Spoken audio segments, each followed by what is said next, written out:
Dati siyang maestro amo. Noong bata pa ako, siya ay laging nagkikwento kanya mga naranasan nung kanyang kapanahunan, kung saan masyado pang maloko ang mga seaman. And every fourth report na kanilang sinasabi totoo daw, kasi lagi daw siya nung nakakadali. Kada puerto akyat, babadag sa mga babae, may pula, itim, puti, mais-mais at klase-klase. Magaganda daw talagang pang beauty queen ang beauty. Mga artista sa Pinas, sabi niya walang sinabi, panay ang gimmick at inom at punta sa mga bar. Tapos ayos daw nun, kasi talagang palaban ang dollar. Di pa masyadong istrikto sa mga applyan, makakasampa nun kahit pa walang pinag-aralan. Mga certificate na kailangan para makasampa ay iilan lang noon, pero ngayon ang dami na.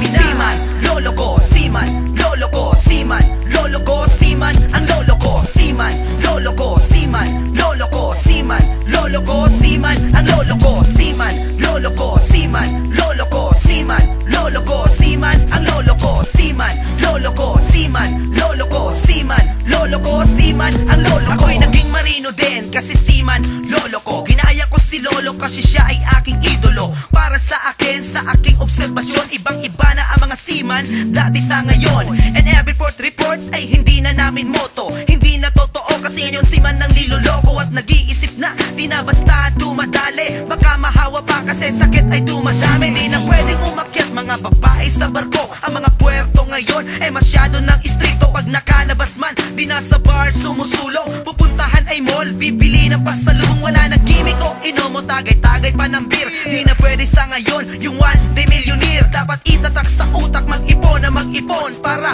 sa pagbaba mahaba-haba ang bakasyon. Seaman, lolo ko, seaman, lolo ko, seaman, lolo ko, seaman, ang lolo ko, seaman, lolo ko, seaman, lolo ko, seaman, lolo ko, seaman, ang lolo ko, seaman, lolo ko, seaman, lolo ko, seaman, lolo ko, seaman, ang lolo ko, seaman, lolo ko, seaman, lolo ko, seaman, lolo ko, seaman, ang lolo ko. Ngayon paano nyo masasabing seaman ay manloloko? Di nyo naman talaga alam tunay naming trabaho. Siguro may ilan pero di yun karamihan. Kung may nanoloko man, may naloloko din naman. Huwag agad na maghusga kung walang sapat na batayan. Huwag pa iralin yung kasabihan na matik na yan. Di porkit seaman ay manloloko na agad ang maiba. Ang tingin nyo sa amin, yun ang aking hangar. Kasi ang panloloko di lang sa mga seaman nangyayari. Kahit sino pwede manloko, hindi lang pupuro kami na nagsasakripisyo kahit mapalayo sa pamilya. Kami pa nga ang madalas na manloko ng asawa. Kasi paano makakamanloko yun, lagi nasa kita ng karagatan. Oo, nakakalabas nga